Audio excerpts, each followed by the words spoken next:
मंगलाचरण करेंगे। ओम नमः सिद्धेभ्यः जय श्री ओम नमः सिद्धेभ्यः जय श्री ओम नमः सिद्धेभ्यः। मंगलम भगवान वीरो मंगलम गौतमो गणी मंगलम कुंद कुंदाद्यो जैन धर्मोस्तु मंगलम सर्वमंगल मांगल्यम सर्व कल्याण कारकम प्रधानम सर्वधर्माणां जैनम जयतो शासेनम जैनम जयतु शासेनम जैनम जयतु शासेनम नमे समय साराय स्वानुभूत्या चकाशते चित स्वभावाय भावाय सर्वभावांतरच्छिदे।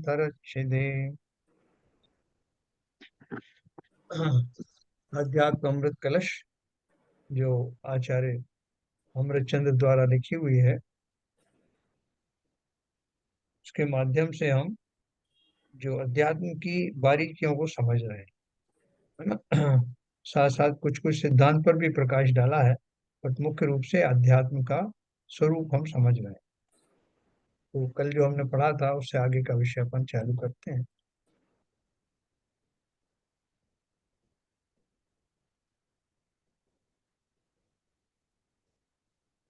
तो अपन ने देखो एक बार पढ़ा था,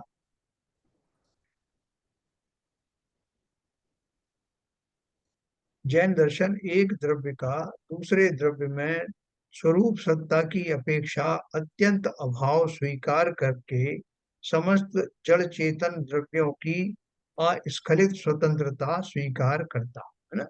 न केवल जीव द्रव्य की बल्कि और भी जितने जड़ द्रव्य हैं वो भी स्वतंत्र रूप से स्वतंत्र हैं, उनका भी अस्तित्व विद्यमान है, ऐसा दर्शन स्वीकार करता है। जिसे पुद्गल पुद्गलों की तथा जीव पुद्गलों की बंद अवस्था कहा जाता है, उसमें भी उसका लोप नहीं होता है। जब हम बंधन किसकी बात करते हैं, एक पुद्गल परमाणु दूसरे पुद्गल परमाणु से मिल करके बंध करके स्कंदों का निर्माण करता है। उन स्कंद में भी एक एक परमाणु स्वतंत्र है। कब कौन से स्कंद को छोड़ करके कौन सा परमाणु निकल आए और कब दूसरा स्कंद बना ले, ये स्वतंत्रता उसके पास है। और जीव और पुद्गल का भी जो संश्लेष परिणाम होता है, श्लेष श्लेष सॉरी संश्लेष संश्लेष परिणाम श्लेष बंध जो होता है, उसके बारे में भी स्वतंत्र रूप से ये होता है ना। जैसे हमारा कर्म कार्बन शरीर है, जिसके माध्यम से हम कहते हैं कि कर्म और शरीर का, कर्म और आत्मा का, जीव का बंध होता है। वो बंध भी ऐसा ही है, कब वो कर्म हमारे साथ बनते हैं कब छोड़ के जाते हैं, भले ही उनकी जो निश्चय अवधि हो। तो जीव जिसे पुद्गल पुद्गलों की तथा जीव पुद्गलों की बंद अवस्था कहा जाता है, उसमें भी उसका लोप नहीं होता। किसका लोप नहीं होता? स्वतंत्रता का।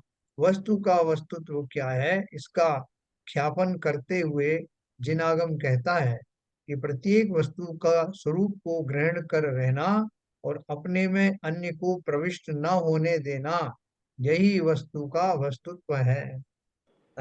जो महावीर स्वामी ने कहा ना, जियो और जीने दो, वो कहने की जरूरत नहीं। संसार के समस्त पदार्थ इसी सिद्धांत का पालन करते हैं। प्रत्येक वस्तु का स्वरूप को ग्रहण कर रहना और अपने में अन्य को प्रविष्ट न होने देना, यही वस्तु का वस्तुत्व है। मोक्ष मार्गी को इस तथ्य को समझकर ही निश्चय नय को मुख्य कर मोक्ष मार्ग पर आरूढ़ होने का उपक्रम करने का विधान किया गया है। पराश्रित जीवन अनादि काल से चला आ रहा है, उसका पक्ष लेने से स्वात्म लाभ होना संभव नहीं। मेरे अंदर में क्या मान्यता है कि मैं पराधीन हूँ और दूसरे जीव भी या दूसरे द्रव्य भी पराधीन किए जा सकते हैं? इसी भावसा से मैं एक दूसरे के ऊपर कब्जा करने की कोशिश करता हूँ। वो मेरी बात क्यों नहीं मानता है, ये कोशिश करते हैं। क्योंकि मैं तो मानता हूँ ना, किसी को भी किसी में का गुलाम बनाया जा सकता है, मैं भी किसी का गुलाम बन सकता हूँ और कोई किसी को मैं भी बना सकता हूँ। तो ये बोल रहे हैं कि ये पराश्रित जीवन अनादि काल से चला आ रहा है, उसका पक्ष लेने से स्वात्म लाभ होना संभव नहीं। जब मैंने यही मान लिया कि भैया मेरा रिमोट कंट्रोल किसी और के पास है, पता नहीं कब वो रिमोट दबा दे और मैं जो हूँ धराशायी हो जाऊं, तो फिर मैं कब अपनी आत्मा का लाभ, अपने स्वातंत्र का लाभ कब ले सकता हूँ? इसी मान्यता के कारण संसार में भटक रहा हूँ। एक पुद्गल दूसरे पुद्गल से श्लेष बंध को क्यों प्राप्त होता है, इसकी हम यहाँ चर्चा नहीं करेंगे। यहाँ तो जीव की अपेक्षा विचार करना है। उपयोग स्वभाव वाला यह जीव पर से भिन्न अपने सहज स्वभाव को भूलकर तथा परमय एकत्व बुद्धि करके अपने योग और राग द्वेष रूप परिणति के कारण पर से एक क्षेत्रागाह बंध को प्राप्त होकर स्वयं बंध रूप रागादि अवस्था को अपने स्वरूप पने से अनुभवता आ रहा है ना। सेंटेंस बड़ा है लेकिन ये आप सब समझ गए होंगे। श्लेष बंध का इससे क्या मतलब है सर? श्लेष बंध। क्लेश बंध मतलब ये उनका जो पुद्गल और पुद्गल के बीच में जो चिपकना होता है एक दूसरे में, वो कैसा बंध होता है? देखो, दो तरह के बंध होते हैं। ये पुद्गल से पुद्गल का जो बंध है, ये बंध कैसा होता है? जैसे गोंद से कागज को चिपकाना, है ना। या जो एक आपने देखा फ्रिक्शन से भी चिपकता है, जैसे हमारे कार में वो होता है ना, क्लच होता क्लच क्लच क्लच। है ना, तो क्लच प्लेट में वो फ्रिक्शन से भी चिपकता है। वहां पर सिद्धांत क्या है कि वो जो जिन परमाणुओं में बंद होना होता है वो उनसे 2 डिग्री ज्यादा होता है। रुक्ष रुक्ष का भी संबंध होता है, रुक्ष स्निग्ध का भी होता है, स्निग्ध स्निग्ध का भी होता है, लेकिन उसमें उतनी 2 डिग्री हायर होगा तो उसमें तब बंद होता है। ये उसका पूरा सिद्धांत है। हाँ, तो आप देखेंगे तत्वार सूत्र में बहुत डिटेल में दिया है। और जीव और पुद्गल का जो संश्लेष बंद होता है, वो बंद कैसा होता है कि जैसे दूध और पानी। हाँ, दूध और पानी का एक अपन जो उदाहरण दे सकते हैं कि जो मिला हुआ दिखाई देता है, एकदम ऐसा दिखाई देता है कि इसी का भाग है, लेकिन वास्तव में वो उससे डिफरेंट होता है। उसका बंध ऐसा नहीं होता जैसे गोंद और कागज का होता है। तो वो जो बंध है वो उसको वो श्लेष बंध नहीं होता, वो संश्लेष बंध या कुछ नाम और है उसका, उसके हिसाब से उनका बंध होता है। तो अभी देखिए, एक क्षेत्र देखो, एक और लिखा है ना, ये यहाँ उपयोग स्वभाव वाला यह जीव। मेरा स्वभाव कैसा? उपयोगो जीवो लक्षण लक्षणम। तो उपयोग स्वभाव वाला है, मुझ में ही जो है वो चेतनत्व है। मैं ही जो हूँ वो अपने उपयोग के द्वारा, यानी अपने अटेंशन के द्वारा, अपने कंसंट्रेशन के द्वारा वस्तुओं को जान पाता हूँ। मेरा उपयोग कहाँ लग रहा है, किस तरफ कहाँ जा रहा है, ये चेतन द्रव्य की ही तो प्रॉपर्टी है।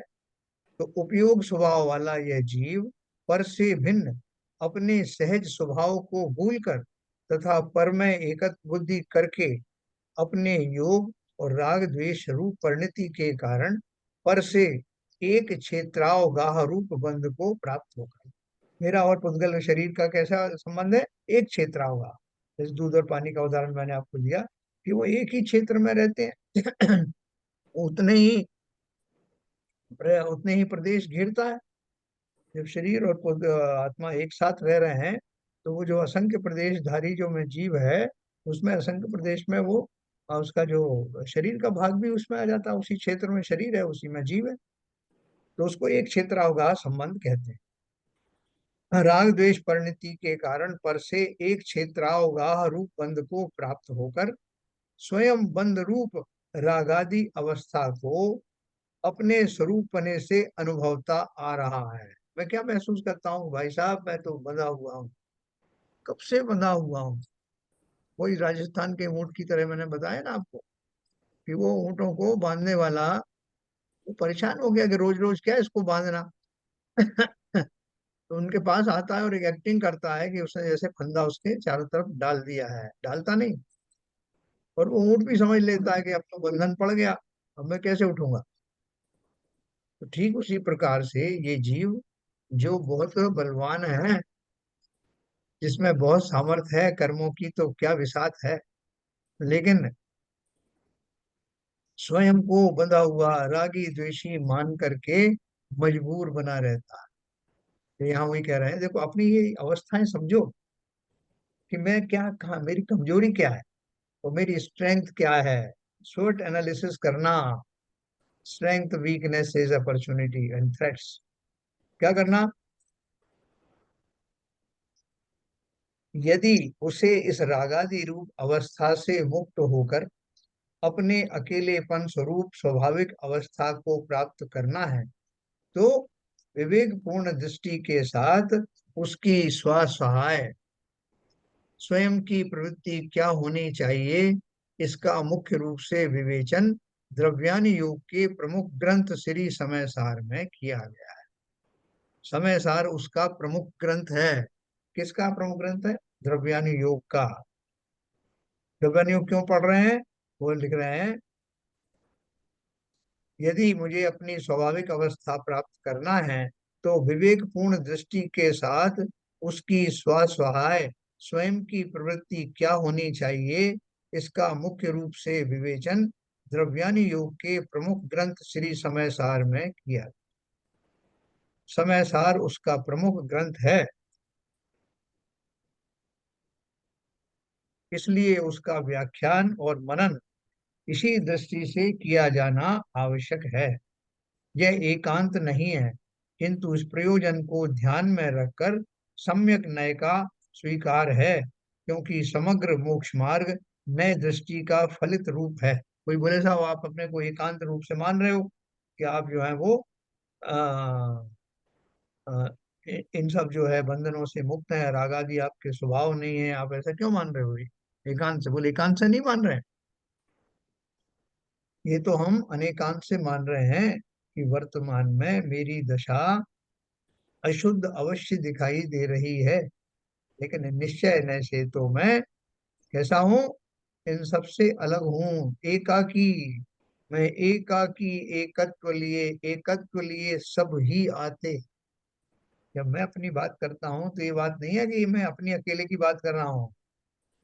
मैं अपनी बात को कह करके ये भी कह रहा हूँ कि मैं ही नहीं, संसार के समस्त जीव अपनी आत्मा को लेकर एकाकी हैं, उनमें कोई मिलावट नहीं।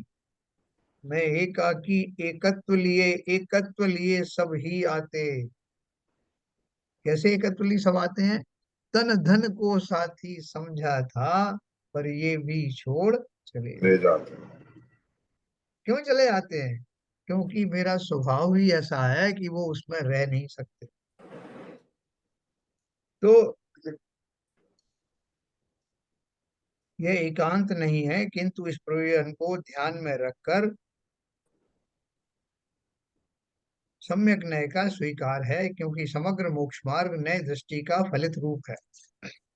चरणानी योग के अनुसार की गई जिस प्रवृत्ति को व्यवहार मोक्ष मार्ग कहते हैं, वह भी तो नए दृष्टि पर ही आधारित है। व्यवहार मोक्ष मार्ग क्या है? एक नए से मैं उसको व्यवहार नय कहता हूँ। व्यवहार नय किस दृष्टि से कहता हूँ? कि जब मैं उसमें पर्यायों को बीच में ले आता हूँ तो वो व्यवहार बन जाता है। Very simple. जब पर्यायों को बीच में नहीं लाता, द्रव्य में ही रहता हूँ, द्रव्यान योग की बात हो जाती है। तो चरणान योग के अनुसार की गई जिस प्रवृत्ति को व्यवहार मोक्ष मार्ग कहते हैं, वह भी तो नए दृष्टि पर ही आधारित है। दोनों की प्राप्ति युगपत होती है, यह परमागम का कथन अवश्य है। उसमें भी जो निश्चय मोक्ष मार्ग पर आरूढ़ है, उसी के व्यवहार मोक्ष मार्ग होता है। कल मैंने आपको बताया था, निश्चय सम्यक दर्शन वाले को ही व्यवहार सम्यक दर्शन होता है। क्यों होता है? आप बोलो नहीं साहब ये दोनों अलग अलग स्ट्रीम है। अलग अलग नहीं है। जिसने आत्मा के स्वरूप को जान लिया, जिस क्षण में, जिन क्षणों में वो आत्मा के अंदर रहता है, आत्मा में तन्मय रहता है, उतने काल में वो निश्चय चारित्र पर आरूढ़ है। और जब उसका ध्यान वहां से हटता है तो देव शास्त्र आदि में जाता है, पंच परमेष्ठि में जाता है।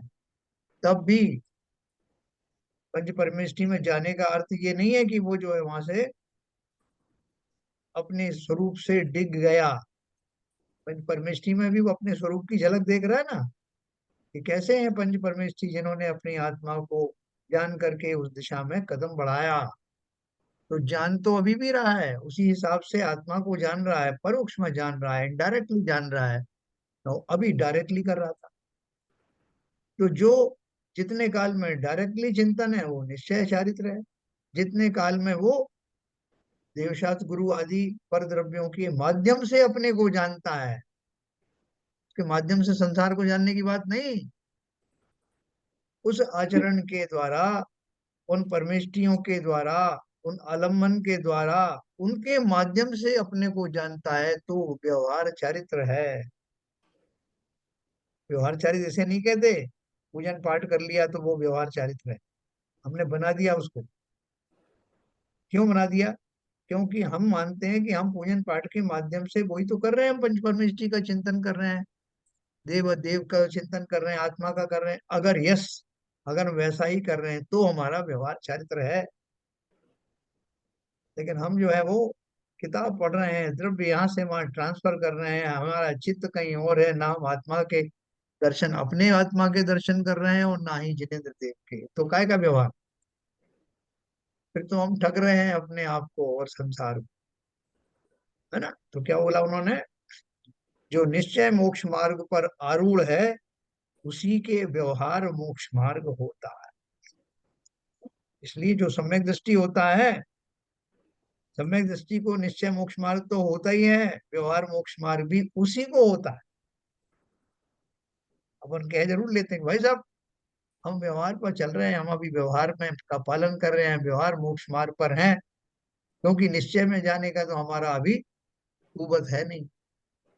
इसलिए हम अपना मन समझा लेते हैं। भाई साहब व्यवहार कर रहे हैं ना, क्या व्यवहार कर रहे हो? व्यवहार भी निश्चय वाला ही करेगा, जिसके जीवन में सम्यक दर्शन घटित हुआ है, जिसको स्व और पर दोनों को भिन्न भिन्न करके श्रद्धा हुई है, वही व्यक्ति वास्तव में जब देवादि का चिंतन करता है तब वो व्यवहार में रहता है। सामान्य व्यक्ति जिसको सम्यक दर्शन हुआ ही नहीं है, उसको ना निश्चय चारित्र है और ना व्यवहार चारित्र है। बहुत सिंपल बात। हम अपने मन को कैसे भी समझा लें, लेकिन है नहीं, वो व्यवहाराभास है। तो उसमें भी जो ये हो गया, फिर भी एक स्वाश्रय परिणति है और दूसरी पराश्रय रूप, इसलिए इनकी प्रवृत्ति में क्रम बन जाता है। एक क्रम से काम चलता है। कैसे चलता है? जब अपने उपयोग स्वभाव के द्वारा आत्मा स्व में लीनता करता है, तभी स्वाश्रय मोक्ष मार्ग की प्रसिद्धि होती है। जब यह आत्मा देवादि की भक्ति तथा व्रत आचरण की ओर मुड़ता है, तब पराश्रय परिणति होती है। हैं? उस अवस्था में भी वह स्व को भूलता नहीं है। आप उसको अगर यहीं पे छोड़ दो इतना पढ़ करके कि जब ये आत्मा देवादि की भक्ति तथा व्रताचरण की ओर जुड़ता है, तब पराश्रय परिणति होती है। तो आप बोले हमारा, हम भी तो ऐसे ही करते हैं साहब, हम तो सारे टाइम जो है देवादि की भक्ति करते हैं, व्रताचरण करते हैं, तो हमारी जो परिणति है वो पराश्रय पूर्ण रूप से आप कहते हो, लेकिन इसमें थोड़ा तो कल्याण होगा ना। कल्याण तब होगा जब आगे लिखा है उस अवस्था में भी वह स्व को भूलता नहीं।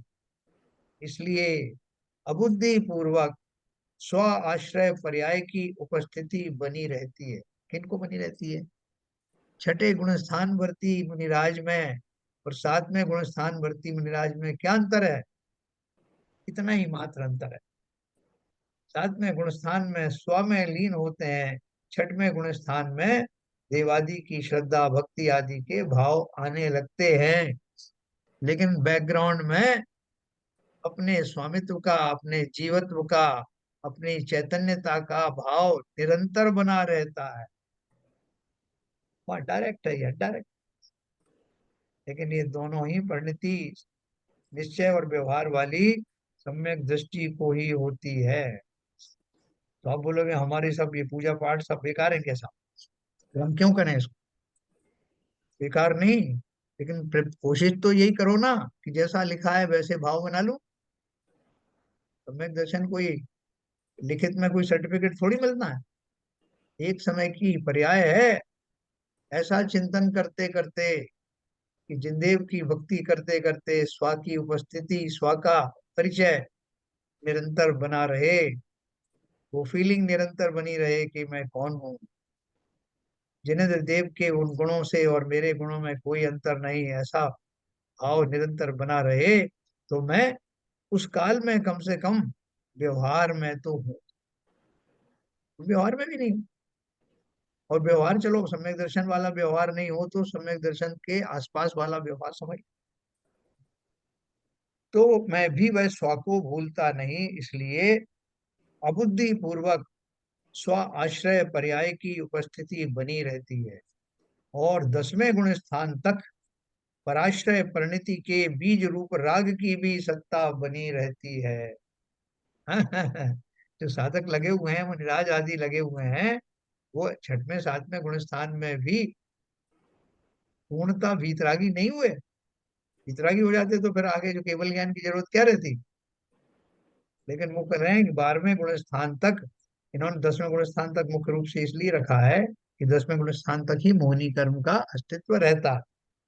तो बोल रहे हैं 10वें गुण स्थान तक पराश्रय परिणति के बीज रूप राग की भी सत्ता बनी रहती।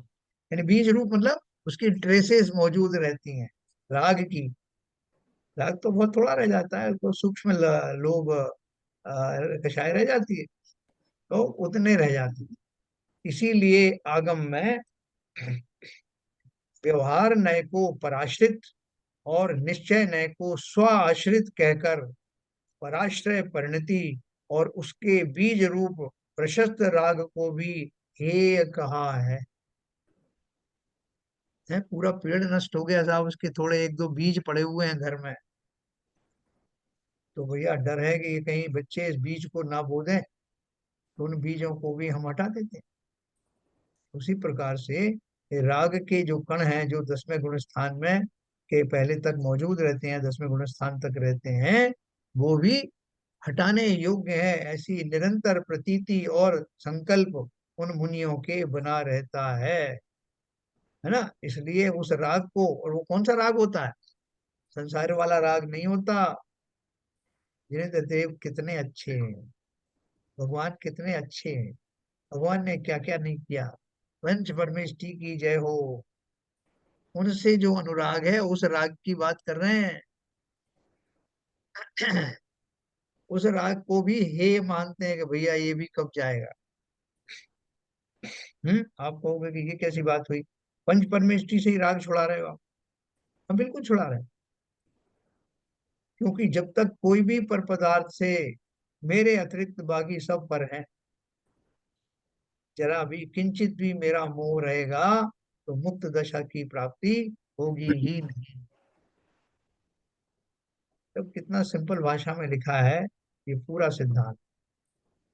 यतः पराश्रित परिणति यथा संभव निश्चय मोक्ष मार्ग की सहचर होकर भी वह जीव की स्वाश्रय पर्याय के उत्पन्न करने में स्वरूप से असमर्थ है। इसलिए इस दृष्टि से व्यवहार नय के विषय को अभूतार्थ कहकर उसके निषेध पूर्वक स्व आश्रित पने को बतलाने वाले निश्चय नय के विषय को ही भूतार्थ कहा गया है। अभी मैं आपको पूरी तरह से डिटेल बता रहा हूँ कि भाई साहब, जब अपन जो है जिनेंद्र देव की देवशास्त्र गुरु की जब अपन पूजन आदि करते हैं, तो पूजन आदि में क्या क्या करना चाहिए। मैं बोलता हूँ, मैं उनकी स्थापना करता हूँ, मैं उनको अत्र अत्र अवतर अवतर करता हूँ, तिष्ठ तिष्ठ कहाँ करता हूँ, उनको हृदय कमल में बिठालता हूँ, और उनकी जो जो उन्होंने अचीव किए वो क्या कहता हूँ, उनके कल्याणों की बात करता हूँ। तो बोल रहे हैं ये सबको भी मेरे लिए तो किंचित हितकारी हो सकते हैं, क्योंकि मैं नीचे की भूमिका में हूँ। लेकिन वहां कोई मुनिराज बैठे हुए हैं, तो मुनिराज के लिए ये रुचिकर है क्या। मैं बहुत बढ़ चढ़ के बता रहा हूँ कि देखो, द्रव्य कैसा हो, जल क्षीरो दधि चीरो क्षीर सागर का हो, और मुनि मन समोज्वल नीर, में सारी गाथाएं सुना रहा हूँ, गा गा कर सुना रहा हूँ। वो मुनिराज की तंद्रा खुली, उन्होंने कहा भैया तुम ये किसके लिए बात कर रहे हो, मेरा इसमें कोई इंटरेस्ट नहीं है, तुम ये क्या बता रहे हो। मुझे तो स्व का चिंतन करना है, ये तुम क्या लिए बैठे। नहीं महाराज, ये आपके लिए नहीं, ये तो हम जो साधक अवस्था में जो जीव हैं, नीचे की अवस्था में भूमिका में जो जीव हैं, जो अभी निश्चय में पहुंचे ही नहीं हैं, उनको व्यवहार भी नहीं, क्योंकि व्यवहार तो सम्यक दृष्टि के होता है। व्यवहाराभास में जो पड़े हुए हैं, किंचित अपनी भूमिका से ऊपर उठे हैं, जो सम्यक सन्मुख आप कह सकते हो, उनको समझा रहा हूं महाराज, माफ करना, आपके लिए नहीं कह रहा हूं।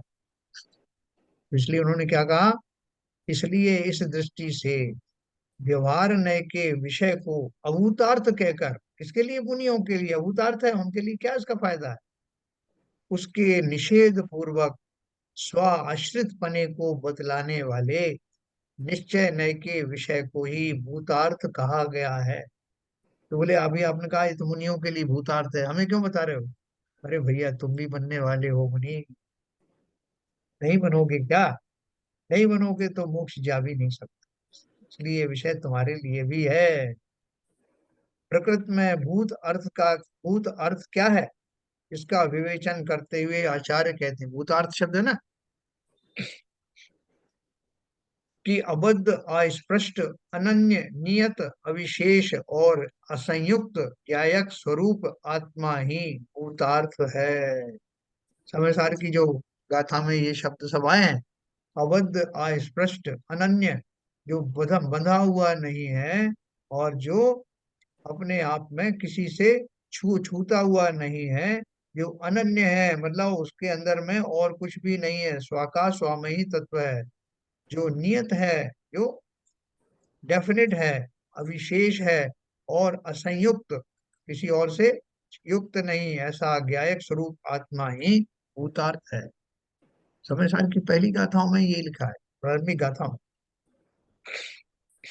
है, क्योंकि देवादि पर, हाँ, मोक्ष प्राप्ति के इच्छुक के लिए ध्येय की दृष्टि से यही भूतार्थ है।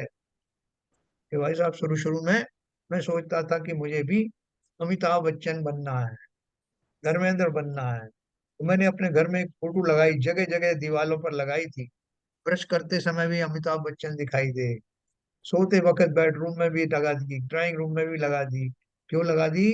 क्योंकि मैं उन जैसा बनना चाहता था, उनकी छवि मेरे अंदर में समाई हुई थी, उठते बैठते सारे टाइम मैं वही बनना चाहता था।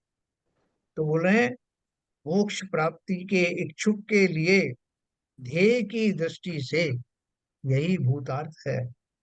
मुझे तो, अगर मुझे मोक्ष प्राप्त करना है, तो मुझे अपनी आत्मा का वो स्वरूप जो किसी से जुड़ा हुआ नहीं है, जो अबद्ध है, अस्पष्ट है, असंयुक्त है, वैसा स्वरूप दिखाई देना चाहिए।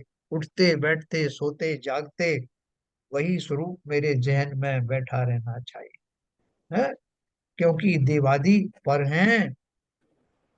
और मैंने अमिताभ बच्चन बनना चाहा, कोई ने मेरे सामने ला करके धर्मेंद्र की बात करी, धर्मेंद्र का फोटो लगाया, भाई साहब इसको लगा लो दीवार, मैं बोलूंगा मैं नहीं लगाऊंगा इसको। क्यों नहीं लगाओगे, वो कम सुंदर है क्या? बोले कम और ज्यादा की बात नहीं है, मेरा तो नायक अमिताभ बच्चन है, मुझे वही बनना है, इसलिए और किसी की चित्र की मैं स्वीकार नहीं कर सकता। वो सब मेरे लिए पर हैं, पराए हैं, मेरा अमिताभ बच्चन अलग। तो यहाँ वो क्या बोल रहे हैं, मोक्ष प्राप्ति के इच्छुक के लिए ध्येय की दृष्टि से यही भूतार्थ है, क्योंकि देवादि पर हैं, उनको ध्येय बनाने से स्वभावभूत आत्मा की प्राप्ति नहीं हो सकती। शुरू शुरू में अगर कोई अपन से कहता है ऐसा कि भैया देव शास्त्र गुरु से भी परहेज रखना, वो भी तुम्हारे नहीं है, उनसे एक निश्चित दूरी बना लो, तो अपन को बहुत गुस्सा आता है कि तुम क्या बात कर रहे हो, ये तो जैन धर्म के स्तंभ है, और आप उन्हीं को छोड़ने की बात कर रहे हो। आज भी जिन्हें इस चीज का ज्ञान नहीं है, आप उनसे कह के देखो कैसा उपद्रव मच जाएगा। तो वो क्या बोल रहे हैं, वो तो उससे भी उत्कृष्ट बात कर रहे हैं, जिन्हें जिन देवादि का चिंतन पूजन में रोज करता हूँ, उन्होंने ही अपनी जिनवाणी के माध्यम से मुझसे कहा, हम सबसे कहा कि भैया ध्येय अपनी आत्मा को ही बनाना, जैसा हमने बनाया। उन्हीं की भाषा है, ये हमने थोड़ी आपस में बनाया। तो इसलिए बोल रहे हैं, इसीलिए देवादि पर हैं, उनको ध्येय बनाने से स्वभावभूत आत्मा की प्राप्ति नहीं हो सकती। इसीलिए वे यह भी कहते हैं कि जो उक्त आत्मानुभव रूप अनुभूति है वही शुद्ध नय है।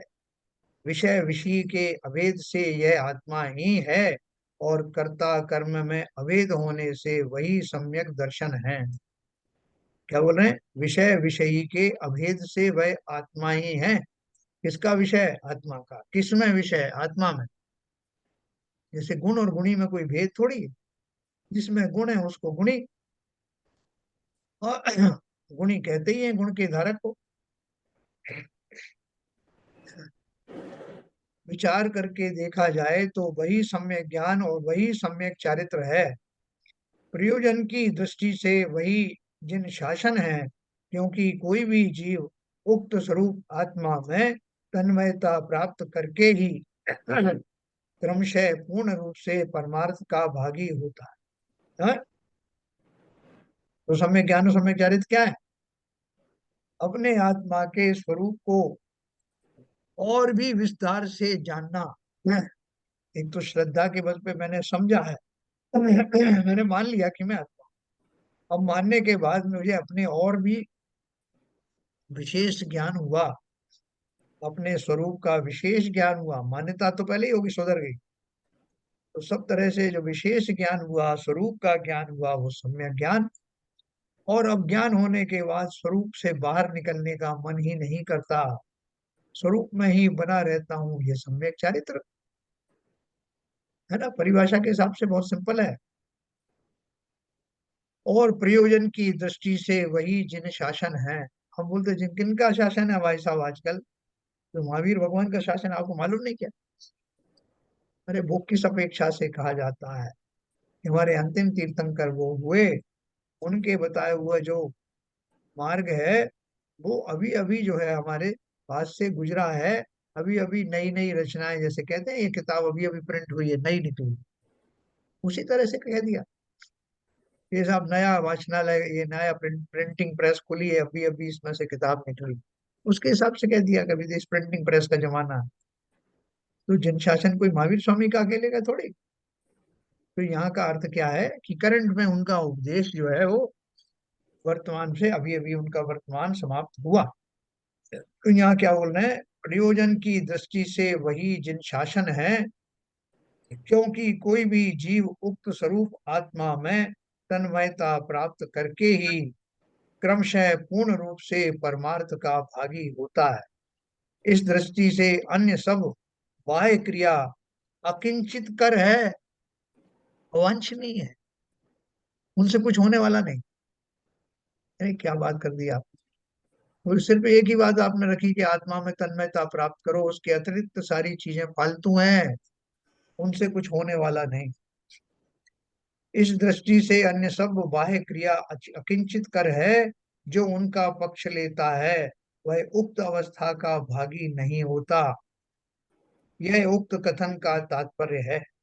उसका होना और बात है, और उसका पक्ष लेना और बात है। उसका होना क्या है? वो शुद्ध निराकुल सिद्धों संभव लोक हमारा वासाना, ये होना है।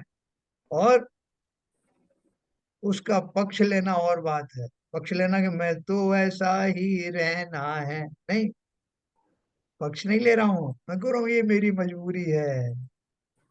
हाँ? रागरु द्वेष लगे पीछे, याते शिव पद को पाया। तो यही बात वो कह रहे हैं। उसका होना और बात है। किसका होना? जो मेरा पर द्रव्यों के प्रति, देवादि के प्रति, देवशास्त्र गुरु के प्रति श्रद्धा आदि का और जो आचरण है, वो होना अलग बात है। क्योंकि इस भूमिका में ऐसी ही मेरी मजबूरी है। लेकिन यही बनी रहे, यही मोक्ष जाने की अवस्था है, ऐसा मानने वाला पक्का मिथ्यात्वी है। मैं चाहता हूं कि मैं इस अवस्था को छोड़ करके परमार्थ वाली अवस्था में शीघ्र आ जाऊं, और आऊंगा भी, क्योंकि मैं भी ऐसा मानता हूं। उसका होना और बात है और उसका पक्ष लेना और बात है। सविकल्प अवस्था में वह होता अवश्य है, परंतु ज्ञानी जीव उसके होने को अपने पुरुषार्थ की कमी ही मानता है, इसलिए उसका पक्ष ग्रहण नहीं करता। ये कमी है ना, कि हूं तो मैं शुद्ध निराकुल सिद्धों जैसा, लेकिन मजबूरी क्या है कि निज निराकुल देश लगे पीछे, जाते शिव पद को पाया। लेकिन उस मजबूरी को दूर करने की निरंतर आकांक्षा है, अभिलाषा है, निज के गुण निज में पाने को। प्रभु अर्घ संजो कर लाया हूँ, हे बाहुबली तुम चरणों में, क्या है, सन्मति पाने आया। सन्मति पाने। तो वो सन्मति मेरी चारित्रिक दुर्बलता है। सन्मति तो है अगर आप देखो एक एंगल से, तो अगर सम्यक दृष्टि हो गया तो सन्मति तो हो गया। अब क्या रह गया, सम्यक चारित्र में, चारित्र में रहने वाली किंचित कमजोरी के कारण मैं उस दशा में नहीं आ रहा हूँ। और इस वर्तमान दशा को, जो देवादि की पूजन श्रद्धा आदि है, उसको छोड़ करके मैं मिथ्यात्व में, मैं अशुभ में जाना नहीं चाहता। इसलिए मेरी मजबूरी है, मैंने इस पेड़ को पकड़ रखा है। कब तक पकड़े रखूंगा, जब तक कि मैं पूरी तरह इस नदी से बाहर ना निकल जाऊं। अब बोलोगे भाई पेड़ थोड़ी धरती है, पेड़ को क्यों पकड़ रखा है, धरती पे आओ ना। तू धरती पे आने की चेष्टा कर रहा हो, नदी में से तो निकल आया हो। अब पर्याप्त बल जैसे ही आएगा तो पेड़ से हाथ छुड़ाकर उस तरफ कूद जाऊंगा। मैं अपनी उस शक्ति सामर्थ्य का ही इंतजार कर रहा हूं। तो अपनी चारित्रिक दुर्बलताओं को समझो, ये मुनियों के लिए नहीं, मेरी अपनी दुर्बलताएं, इनके कारण मैं संसार में फंसा रहता है। बाकी के समय में भी किंचित वो अंश तो बना रहे जो मेरे स्वाध्याय में मैंने ग्रहण किया है। स्वाध्याय से निकल करके वापस उस कुएं में कूद जाऊं तो मैंने क्या हासिल किया, कुछ तो लेके जाऊं। मेरे जीवन में इसकी सुगंध कुछ देर तक तो बनी रहे। मुझे देख करके तो लोग कहें कि साहब बदल गए हैं, बहुत बदल गए हैं। लोग कहें, मैं नहीं कहलाऊं, क्यों साहब मैं कुछ बदला क्या।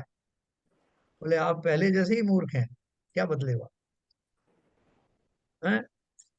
बोले, आप बहुत बदल गया हूं मैं। बोले हाँ, बदल गया, आपकी डिग्री जो है वो थोड़ी और बढ़ गई है, बदले बदले कुछ नहीं। तो ये जो मैंने जो कुछ अर्जित करता हूँ, ये खाली इन क्षणों के लिए नहीं, ये जीवन में उतारने जैसी चीजें हैं। मैंने जो कुछ राग द्वेष आदि का की चर्चा की, जो कुछ मैं समझा, क्या मैं चाहता हूँ कि मेरे साथ निरंतर बना रहे, मैं उसे छोड़ना नहीं चाहता। बोले भाई साहब शास्त्र की बात और है, असली जीवन में तो हमें ये सब करना पड़ता है ना। तो करते हैं, नहीं तो लोग खा जाएंगे हमको। इसलिए बाहर निकल के मैं फिर योद्धा की तरह खड़ा हो जाता हूँ कि सबसे सबके समक्ष अपना वही चिर परिचित राग द्वेष के अंदाज में, कि देखो भाई साहब मुझे कम मत समझना। ये मत सोच लेना कि मैं स्वाध्यायी हूं तो मैं कुछ नहीं करूंगा, मैं हर वो चीज करूंगा जो तुम करते हो। बल्कि अब तो मैं एक नई चीज समझ आया हूँ। तो क्या समझ आए हो, कि मेरा कभी नाश होता नहीं, बस अब निबट लो। क्या सीखा, ये स्वाध्याय अगर मेरे जीवन में एक रत्ती भी नहीं आया तो हमारा टाइम वेस्ट है, कोई लाभ नहीं। इसलिए देखो, सविकल्प अवस्था में ये होता अवश्य है, लेकिन निरंतर किसी को हाथ पैर बांध देते हैं ना, और बांध करके चला गया, चला गया तो मैं बंधा बैठा रहूंगा क्या। मैं प्रयास नहीं करूंगा कि इधर के बंधन ढीले करूं, उधर के ढीले करूं, देखूं कहाँ से छूट सकता हूं।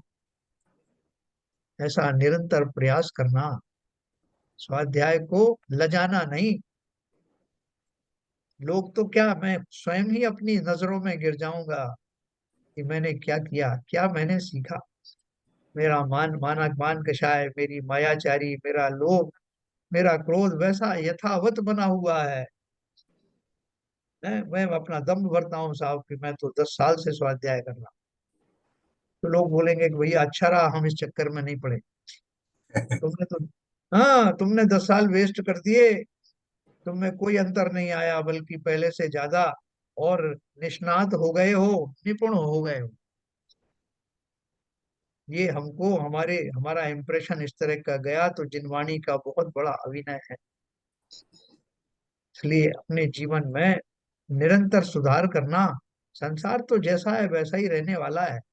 हम संसार के क्या सुधारेंगे? हमने ठेका लिया कि साहब ये सुधर नहीं रहे थे, इसलिए मैं भी नहीं सुधरा, मुझे इनको सब सुधार करके ही जाना है। किसने किसको सुधारा? जाने वाले सब गए, लेकिन अपने साथ क्या लेकर गए? तो आगे पढ़ते हैं।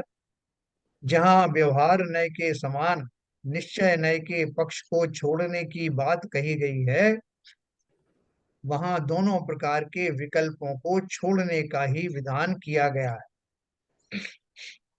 क्योंकि मैं सिद्ध हूँ, बुद्ध हूँ, ऐसा विकल्प करने वाला भी पक्षपाती है और पक्षातीत होना चाहिए। इसका अर्थ यह है कि जब मैं शुद्ध हूँ, बुद्ध हूँ, ऐसा विकल्प छूटकर यह जीव स्वरूप गुप्त होता है, तभी पक्षातीत कहलाता है। अपन बोलेंगे साहब वो मैं एक कोने में बैठ गया मंदिर में जा करके, और मैं समझ गया कि ये जो थाली में रोज लगाता हूँ मैंने एक तरफ हटा दी साहब। तो आप बोल रहे थे ना, ये शायद गुरु की पूजन करने के से ऊपर उठ जाओगे, मैंने एक तरफ रख दी उसको और ऊपर बैठ गया कुर्सी पे जाकर। आपने बोला था ना ऊपर उठ जाओ, उठ गया। फिर क्या किया? बोले बस मैं सोचने लगा कि मैं शुद्ध हूँ, बुद्ध हूँ, मेरा तो ये है, भगवान समान गुण है। तो पहुंच गया मैं निश्चय में। तो वो क्या बोल रहे हैं कि ये व्यवहार न्याय के समान निश्चय न्याय के पक्ष को छोड़ने की बात कही गई है, जहां वहां दोनों प्रकार के विकल्पों को छोड़ने का विधान किया गया है। क्योंकि मैं सिद्ध हूँ, बुद्ध हूँ, ऐसा विकल्प करने वाला भी पक्षपाती है। कि साहब भैंसे का ध्यान मत करना, आप बाकी सब ध्यान करना। तो सबसे पहले आगे सामने कौन आएगा? इसका ध्यान आएगा, भैंसे का ही आएगा। कैसे आएगा कि मुझे भैंसे का ध्यान नहीं करना है? तो ठीक उसी प्रकार से पहले मैं जो देवादि देव शास्त्र आदि का चिंतन करता था, अब ये चिंतन करता हूं कि मैं ये नहीं हूं, वो नहीं हूं। चिंतन हो रहा ना? मैं तो उन चिंतनों से परे हट करके उस स्वभाव में तन्मय होना चाहता हूं। जाप देते हैं ना अपन, तो जाप में अपन क्या करते हैं? सामने हमारे नमोकार मंत्र की जाप दो, फलाने की जाप दो, उंगलियों से गिनो या माला से गिनो। तो विकल्प चलते रहते हैं। 108 हो गए क्या पूरे? अभी अनंत पढ़ रहे थे, अब सिद्ध पढ़ रहा हूँ क्या? गलत तो नहीं हो गया कुछ? उंगलियां बराबर चल रही हैं, कितना गिना था? ये सारे विकल्प बने रहते हैं। इसलिए वो अजपा जाप तो होता ही नहीं, निर्विकल्प जाप कहाँ होती। इसी प्रकार से व्यवहार न्याय के समान दूसरा चिंतन भी विकल्पों वाला ही है।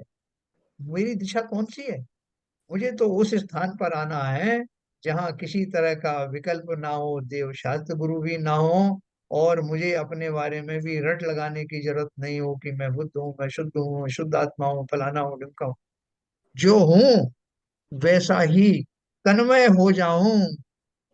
उस अवस्था का नाम निवृत्त रूप संयम है, उसी का नाम निश्चय चारित्र है, उसी का नाम यथाख्यात चारित्र है, वही रत्नत्रय में दिया हुआ सम्यक चरित्र।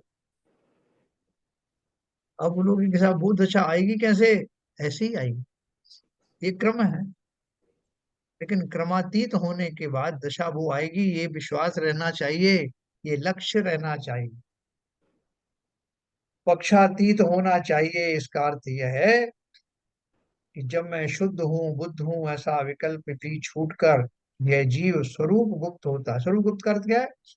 अपने स्वरूप में बिना किसी विकल्प के बने रहना, एंजॉय करना अपने स्वरूप को, उसी का नाम स्वरूप गुप्त है। तभी पक्षातीत कहलाता है। कोई पक्ष नहीं, ना व्यवहार पक्ष ना निश्चय पक्ष। पक्षातीत कहो, शुद्ध नय कहो या मध्यस्थ कहो, इन तीनों का एक ही अर्थ है। अतएव मोक्ष मार्ग में करनी तो केवल स्वरूप स्थिति ही है, अन्य तो हे है ऐसा समझना चाहिए। फिर भी पहले शुभाचार का विकल्प छूटता है। अब सीक्वेंस देखिए, पहले कौन सा आचरण छूटा? शुभ आचार छूटा।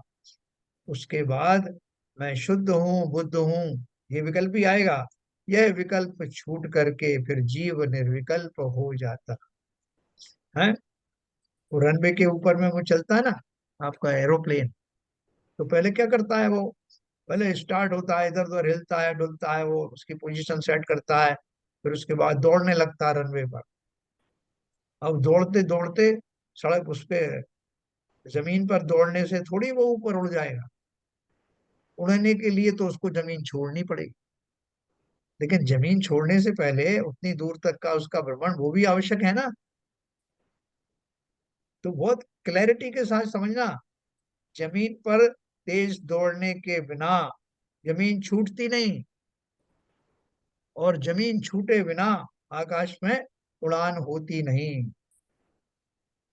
तो ये सब इनका क्रम है, उस क्रम से मैं गुजर रहा हूँ। सब जीव गुजरते हैं, लेकिन मुझे उस क्रम का ज्ञान हो, मुझे अपने लक्ष्य का पता हो, और दृढ़ संकल्प हो, अवश्य ही सफलता मेरे कदम चूमेगी।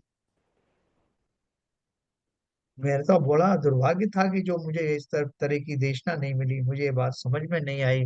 जितने लोगों ने समझाया या जितना मेरी समझ आई, वो यहीं आकर रुक गई कि हवाई जहाज जो है वो, उसको जमीन पर दौड़ना पड़ता है। जमीन छूट भी जाती है, निश्चित समय के बाद छूट जाती है। ये उद्देश्य जब तक ये सबको समझ में जब तक नहीं आएगा, तब वो सही व्याख्या कर नहीं पाए। तो स्वभाव प्राप्ति का एकमात्र यही मार्ग है, ऐसा यहाँ समझना चाहिए। आचार्य कुंद कुंद ने समय सार में जो निश्चय मोक्ष मार्ग की प्ररूपणा की है, उसे ही आचार्य अमृतचंद्र देव ने आत्मख्याति टीका में स्पष्ट किया है, तथा सार रूप में उस पर कलश काव्य लिखा है। इसी की विस्तृत टीका श्रीमान पंडित जगन मोहन लाल जी शास्त्री ने लिखी है। टीका को सरस बनाने के लिए उन्होंने इसमें अनेक उपयोगी उदाहरण देकर शंका समाधान की भी योजना की है। पंडित जी सहृदय और सरस वक्ता हैं, उनका यह गुण इस टीका में भी दृष्टिगोचर होता है। वे युवा काल से ही वृत्ति श्रावक पद को अलंकृत कर रहे हैं। अब तो वे सातवीं प्रतिमा के व्रतों का निष्ठा पूर्वक पालन करते हैं। आप बोल रहे हो कि इतनी सब बात लिखी और आपने लिखा भी है कि ये सब जो प्रारंभिक भूमिकाएं हैं, ये साधु आदि बनने के हैं, इन सब में कुछ धरा नहीं है। अभी तो आप बोल रहे थे, और आप बोल रहे हैं कि रचनाकार ने, टीकाकार ने ये सारे व्रत उपवास नियम आदि पालन किए। तो वो तो पड़ेगा ना रास्ते में, वो क्रम है, उस क्रम पूर्वक ही होगा। उनकी बुद्धि इतनी तीक्ष्ण कैसे हुई? वे युवा का अब तो सातवीं प्रतिमा के व्रतों का पालन करते हैं। यद्यपि समय सार कलश स्वाश्रित अध्यात्म जीवनी का स्पष्टीकरण करता है, उसमें पराश्रित मार्ग का हे रूप में ही ख्यापन हुआ है। इसलिए निश्चय नय की अपेक्षा प्ररूपणा करते समय व्यवहार का निषेध ही किया जाता है। जब मैं अपनी वक्ता अपनी बात करता है, किसी एक बात को लेकर के बैठता है, तो वो उस बात को कहता है तो दूसरी चीज छुप जाती है ना। यह जानते हुए भी पंडित जी ने अपनी यह टीका अध्यात्म के साथ सविकल्प अवस्था में उसके सहचर संबंधवश निमित्त रूप से कैसा व्यवहार होता है, यह बतलाने के लिए लिखी है। पाठक जन इसी दृष्टि से इसका स्वाध्याय करें, यह उनकी अपेक्षा है। देखो, ये पूज्य शास्त्री भी बहुत बड़े विद्वान थे अपने काल के, और जगन मोहन जैन जिनके बारे में लिखा है उन्होंने, वो भी बहुत, जो जगन मोहन लाल जी बहुत बड़े विद्वान। तो देखो, अभी अपन ने जो कुछ व्याख्या पढ़ी, व्यवहार की, निश्चय की, स्वरूपाचार्य की, स्वरूप मुक्ति की, निश्चय चारित्र की या चारित्रिक दुर्बलता की, ये सब के समझ में आई क्या? बोलो भाई ललित जी। इसमें बिल्कुल क्लैरिटी के साथ बताना, जो समझ में ना आया है अपन उसको फिर से समझेंगे। लेकिन मुझे लगता है कि काफी स्पष्ट और अपनी सरल भाषा में, अपनी खड़ी बोली में ये बात कही। मैंने हाँ, समझ तो आया थोड़ा थोड़ा, जैसे जो व्यवहार मोक्ष मार्ग और निश्चय नहीं मोक्ष मार्ग हाँ में, तो निश्चय नहीं में तो आप बता रहे हैं कि आत्मा का चिंतन है। हाँ व्यवहार मोक्ष मार्ग में जो जी। हम बता दी वगैरह ये सब जो चीजें कर रहे हैं, हाँ वो इनमें वो क्या अंतर? हाँ, वो व्यवहार मोक्ष मार्ग है। व्यवहार मोक्ष मार्ग क्या है? देखो, देखो अपन ने शुरू में इसमें एक लाइन पढ़ी विशेष रूप से, जो आपको इसी शास्त्र में मिली या तो समय सार मिली। क्या क्या लिखा उन्होंने कि व्यवहार भी वास्तव में उसको ही होता है जो निश्चय का धारी है। और ये तो बड़ी अजीब बात हुई कि निश्चय का धारी, फिर व्यवहार क्यों मतलब लगा दिया? निश्चय का धारी है, पर निश्चय का जो विचार है उसका वो हिडन है अभी उसके, उसको मतलब सरफेस पे नहीं हुआ है, मतलब उसके अंदर है वो निश्चय। हाँ निश्चय नहीं है लेकिन अभी वो मतलब उसको फॉलो अभी भी कर रहा है, दोनों साथ साथ फॉलो कर रहा है, फिर निश्चय नहीं व्यवहार नहीं, अभी देखो, या अभी मैं, हिडन हिडन रूप से निश्चय है उसके अंदर। नहीं, हिडन हिडन रूप से किस लिए है? जैसे कि मैं अभी बुजुर्ग हो गया, मैं 70 साल प्लस हूँ, मैं कोई छोटे बच्चे के साथ गेम खेल रहा हूँ, जैसा वो खेलता है वैसे मैं भी खेल रहा हूँ, और उसके सामने वैसी प्रसन्नता दिखा रहा हूँ जैसी उसको प्रसन्नता होती है। तो मैं खेल रहा हूँ बिल्कुल उसी तरह से, प्रसन्नता भी दिखा रहा हूँ उसकी नजर में, वैसा ही प्रसन्न मैं होता हूँ। मेरे को कोई मेरा स्कोर हो जाता है तो मैं भी वही खुश होता हूँ। लेकिन अंदर से मुझे पूरी तरह पता है कि ये गेम है, बच्चों का गेम है, इसमें खुश होने की कहीं जरूरत नहीं है, लेकिन मैं इसको खुश करने के लिए दिखावा कर रहा हूँ। तो मैं अपनी मैच्योरिटी को मैं छोड़ थोड़ी रहा हूँ। मेरा 70 75 साल का जो अनुभव है और जो कुछ मेरा ज्ञान है उसको मैं छोड़ थोड़ी दिया उस टाइम में जब मैं खेल रहा हूँ। ठीक उसी प्रकार से जो जिन्हें आत्मा का अनुभव हुआ है, आत्मा जिन्हें समझ में आई है, अपना स्वरूप समझ में आया है, वो स्वरूप में ज्यादा देर रह नहीं सकते, क्योंकि एक नियम है, एक अंतर्मुहूर्त से ज्यादा अपने स्वरूप में रहा नहीं जा सकता। तो फिर कहाँ जाएगा जीव? एक अंतर्मुहूर्त के बाद बाहर आएगा। तो बाहर आएगा तो अब वो क्या करे? अशुभ में जाए या शुभ में जाए? शुद्धोपयोग से हट गए ना। अब आपके पास दो ही विकल्प हैं, आप अशुभ में चले जाइए, अशुभोपयोग में, या शुभोपयोग। तो मैं शुभोपयोग में चला गया।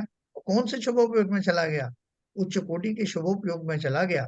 मैं पंच परमेष्टि के ध्यान में, वार्ता में, ग्रंथ लिखने में, पूजन करने में, उसमें लग गया। तो मेरी वो जो प्रतीति थी वो चली थोड़ी गई, वो बैकग्राउंड में है, मेरा अभी कंसंट्रेशन नहीं बन रहा था तो मैं इसमें आ गया। तो वो जो व्यक्ति है जिसका कंसंट्रेशन भले ही नहीं बन रहा है लेकिन प्रतीति पूरी पड़ी हुई है, वो निश्चय नय का धारी वर्तमान में व्यवहार में है। वो सम्यक दृष्टि है सर। यस, 100%, 100%। तो ये, अब आप बोलोगे कि साहब ये बात हमसे क्यों कह रहे हो आप? ये सम्यक दृष्टि के ऊपर लागू होता है, हम तो मिथ्या दृष्टि हैं। तो हमारे ऊपर, हमको निश्चय का को कुछ मालूम नहीं है पीछे, तो क्या हम व्यवहार की पूजन आदि नहीं करें? नहीं, वो जब तक वो सीढ़ी क्रॉस नहीं होगी सम्यक दृष्टि कैसे बनेगा? यस, मैं कर रहा हूँ लेकिन मैं जान रहा हूँ ना, ये अभी अपन ने इसका भेद समझ गए। हम इतने मूर्ख थोड़ी हैं। कहीं साहब मैं तो मिथ्या दृष्टि हूँ, आप मुझे क्या उपदेश दे रहे हो, मेरे कुछ समझ में नहीं आ रहा है, सब समझ में आ रहा है। तो मैं उस सीढ़ी पर पहुंच जाऊंगा। मैं मिथ्या दृष्टि होकर अपने मिथ्या दृष्टित्व के बारे में परिचित हूं कि नहीं, कि कितना मिथ्या दृष्टित्व बना है और कितना समय दृष्टि से मैं परिचित हुआ हूँ।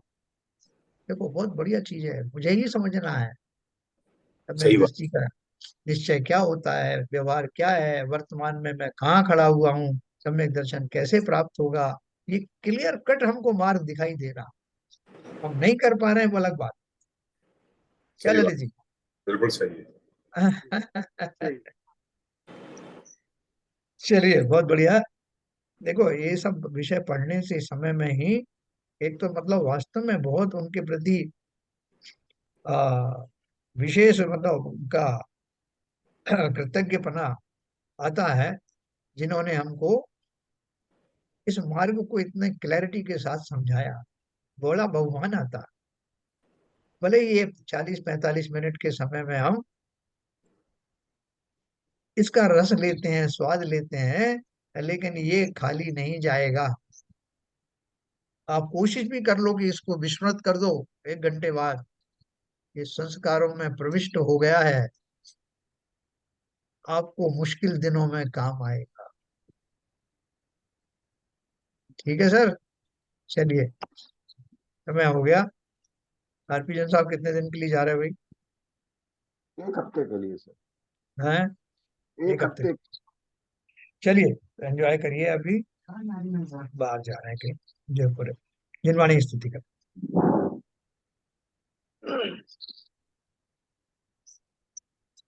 तम नाश वे को ज्ञान के प्रकाश वे को अपर वास वे को भानु शिव खानी है। त्यों द्रव्य जान वे को बंधे विधि भान वे को स्वपर की छान वे को परम प्रमानी है।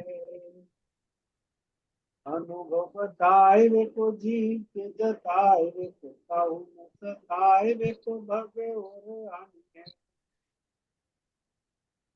जहाँ तहाँ तार वे को पार के उतार वे को विस्तार वे को यही जिम्मेवारी है। हे जिनवाणी भारती तो है जपूजन रहन, जो तेरी शरणा गए सो पावे सुख चैन। या वाणी के ज्ञान से सूझे लोकालो, जो वाणी मस्तक धरो सदा देते हैं दो, सदा देते हैं दो। जिनवाणी माता की जय।